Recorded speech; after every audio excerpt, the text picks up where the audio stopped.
vòng xe lăn bánh chào tạm biệt em, tình yêu anh sẽ giữ trong tim này.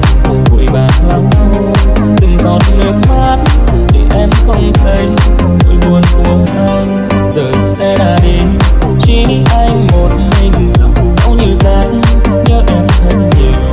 Xung quanh giờ đây chỉ có riêng anh ngồi đêm từng ngày trở về với em. 2 năm thời gian có lẽ không quá dài, khi anh đi rồi em đừng bận tâm. Hãy sống thật tốt, hãy luôn vui người. Anh không ngờ bên lo được cho em, giờ nơi trời xa nhớ em thật nhiều. Yêu thương anh vẫn dành trọn cho em, xin em đừng quên.